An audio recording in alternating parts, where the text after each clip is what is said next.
साहित्यरत्न अण्णाभाऊ साठे मध्यवर्ती जयंती महोत्सव समिती सोलापूर यांच्या वतीने अण्णाभाऊ साठे यांच्या 106व्या जयंतीनिमित्त वार्षिक बैठक रविवारी 21 जून रोजी माजी राज्यमंत्री उत्तमप्रकाश खंदारे यांच्या अध्यक्षतेखाली संपन्न होऊन 2026-2027 या वर्षासाठी नूतन पदाधिकारी निवडण्याची प्रक्रिया पार पडली। यामध्ये साक्षांत लोखंडे अध्यक्ष अजय मोहिते, उपाध्यक्ष रजनी डोलारे, वैशाली डोलारे, कार्याध्यक्ष बंडू गवळी, सचिव कुणाल कांबळे, सहसचिव खजिनदार विशाल लोंढे, ॲडव्होकेट सुरेश पाटोळे, कायदेशीर सल्लागार प्रमुख सल्लागार सुरेश पाटोळे, सुहास शिंदे, खंडू बनसोडे, समाधान आवळे, हनुमंत पवार, महादेव भोसले, मुकुंद शिंदे, सतीश बगाडे, आबा लोंढे, श्रीकांत झेंडे, राजू क्षीरसागर यांची निवड झाली।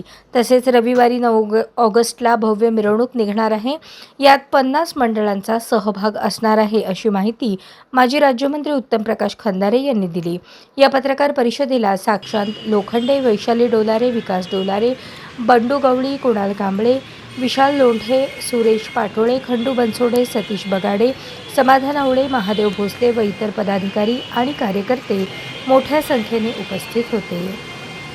जगविख्यात साहित्यरत्न अण्णाभाऊ साठे यांचा 106वा जयंती महोत्सव 1 ऑगस्ट 2026 पासून सुरू होतो आणि येत्या 18 तारखेला 18 जुलैला अण्णाभाऊंची पुण्यतिथीसुद्धा या शहरामध्ये पुतळ्याजवळ संपन्न होणार आहे। साहित्यरत्न अण्णाभाऊंनी आपल्या साहित्यातून मानवतेचा विचार केला। 7 समुद्राच्या पलीकडे जाऊन शिवाजी महाराज जगाला सांगितलं आणि इतकं विपुल साहित्य 1.5 दिवस शाळा शिकून त्यांनी निर्माण केलं की रशियासारख्या महासत्तेमध्ये 18 भाषांमध्ये भाषांतर झालेली स्वतंत्र लायब्ररी आज त्या ठिकाणी आहे। अशा अण्णाभाऊ ज्याला रशियाने पहिल्यांदा मानपत्र दिलं, मानपत्र देत असताना जी माहिती लागते मानपत्रामध्ये भरायची ती माहिती नव्हती रशियाकडे। रशियाने पंडित जवाहरलाल नेहरू त्यावेळेचे पंतप्रधान त्यांना फोन केला, ते सुद्धा कोड्यात पडले, त्यांना सुद्धा माहीत नाही अण्णाभाऊ कोण। मग पंडित जवाहरलाल नेहरूंनी म्हटलं की महाराष्ट्रातला आहे म्हणजे यशवंतरावजीला नक्की माहीत असणार।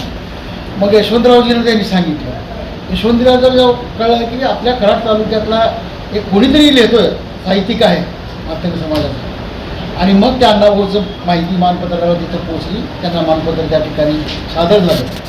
असे हे विद्वान साहित्यिक अण्णाभाऊ त्यांचा जयंती त्यांचा विचार घेऊन गेल्या अनेक वर्षापासून महाराष्ट्रामध्ये हे महोत्सव साजरे होतात।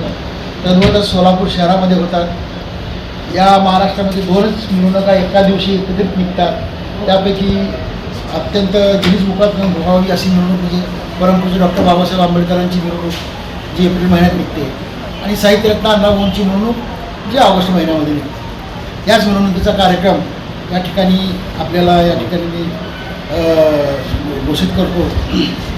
पहिल्यांदा हे समितीच्या आत्ता सांगितल्याप्रमाणे गेल्या रविवारी 20 तारखेला मध्यवर्ती समितीची संपूर्ण शहर जिल्ह्याची बैठक झाली। त्या बैठकीमध्ये एकमताने हे पदाधिकारी निवडून आले। साक्षांत लोखंडे अध्यक्ष, अजय मोहिते उपाध्यक्ष, रजनी डोलारे उपाध्यक्ष, वैशाली डोलारे कार्याध्यक्ष, बंडू गवळी सचिव, कुणाल कांबळे सहसचिव, विशाल लोंढे खजिनदार, ॲडव्होकेट सुरेश पाटोळे कायदेशीर सल्लागार, प्रमुख सल्लागार हे सगळे। सर्वप्रथम पुण्यतिथीनिमित्त आदरांजलीपर गीत गायनाने अभिवादन होणार आहे दिवसभर पुतळ्याजवळ। तो कार्यक्रम 18 तारखेचा आहे आणि 31 जुलैला मध्यरात्री एक आपल्या भावना घेऊन संपूर्ण शहर जिल्ह्यातला समाज त्या पुतळ्याजवळ अभिवादन करायला रात्री येणार आहे। आणि 1 ऑगस्ट 2026ला अण्णाभाऊंच्या प्रतिमेची प्रतिष्ठापना शहरामध्ये जवळपास 85पेक्षा अधिक मंडळं प्रतिष्ठापना या ठिकाणी करणार आहे। आणि मग त्यावेळेला सर्व राजकीय पक्षाचे लोकप्रतिनिधी, सर्व राजकीय सामाजिक संघटनेचे प्रतिनिधी हे सगळे त्या ठिकाणी आणि प्रशासकीय अधिकारी हे अभिवादन करण्यासाठी असणार आहे। आणि त्याच वेळेला तिथं पुतळ्याजवळ पुन्हा अभिवादनपर गीत गायनाचा कार्यक्रम दिवसभर असणार आहे। आणि महत्त्वाचं म्हणजे मिरवणूक रविवार दिनांक 9 ऑगस्ट 2026 रोजी 45 मंडळांची सहभाग असलेली भव्य मिरवणूक या ठिकाणी सोलापूर शहरात 9 ऑगस्टला संपन्न होणार आहे। अशा प्रकारचे हे सगळे आपले जयंती महोत्सवाचे कार्यक्रम आहेत। आणि जयंती महोत्सव अविनाशजी आवर्जून सांगतो की आज या वातावरणात होतो की संपूर्ण राज्यामध्ये देशामध्ये एक ब कड वर्गीकरणाचं वार आहे. आता त्याच्यामध्ये काही गैरसमज आहेत, वस्तुस्थिती वेगळीच आहे, गैरसमज वेगळेच आहेत. आपल्याला सांगितलं पाहिजे की 1919ला सर्वप्रथम ब्रिटिशांनी या अनुसूचित जातीला मुख्य प्रवाहात घ्यायचं असेल तर ह्यांना आरक्षणाच्या माध्यमातून घ्यावं लागेल, अन्यथा यांना संधी मिळणार नाही. म्हणून जे 15% पहिल्यांदा आरक्षण दिलं त्याच्यामध्ये झिरपण्याचा सिद्धांत होता. त्या आरक्षणाचा म्हणजे वर दिलेलं आरक्षण खालीपर्यंत झिरपलं होतं. ते झिरपलं नाही.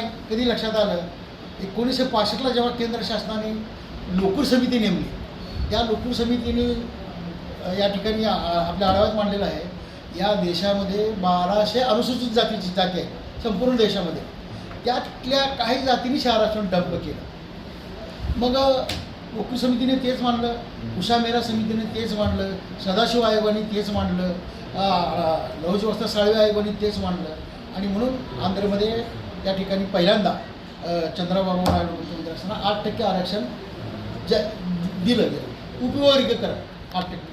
आणि त्या उपवर्गीकरणाला कोर्टामध्ये चॅलेंज झालं, सुप्रीम कोर्टामध्ये. मग त्याला स्थगिती मिळाली 5 न्यायमूर्तीच्या खंडपीठाने. आणि पुन्हा हे आरक्षण देणं गरजेचं आहे हे सुद्धा 5 न्यायमूर्तीच्याच खंडपीठाने म्हणलं. तो निकाल टाय झाल्यामुळे पुन्हा 7 न्यायमूर्तीच्या खंडपीठापुढे या ठिकाणी 1 ऑगस्ट 2024ला जो निकाल झाला की आरक्षण उपवर्गीकरण करण्याचा अधिकार राज्यांना आहे आणि त्यांनी त्या राज्यांनी आपला आढावा आपल्या ठेवून त्या ठिकाणी उपवर्गीकरण तात्काळ लागू करावं असा निकाल झाला. परंतु सर्वोच्च न्यायालयाचा. परंतु या ठिकाणी गैरसमज असा झाला की हे आरक्षण एकच जात मागते उपवर्गीकरण आणि फक्त एका जातीच्याच विरोधात हे मागते असा एक गैरसमज या ठिकाणी निर्माण झाला. तशी वस्तुस्थिती अजिबात नाही. उपवर्गीकरण जे आहे 59 जातीचं आहे. आता आमचा मोठा बंधू असलेला बौद्ध समाज, त्यानंतर असलेला मातंग समाज हाच चळवळीचा अग्रेसर असल्यामुळं ह्या उपेक्षित 57 जातीचं नेतृत्व मातंग समाज करतो, एवढंच आहे. परंतु एका जातीसाठी नाही, ही उपवर्गीकरण 59 जातीसाठी आहे आणि ते उपवर्गीकरण पोचलं पाहिजे हे सुद्धा ह्या जयंतीच्या कार्यक्रमात आजचा विषय नाही. मला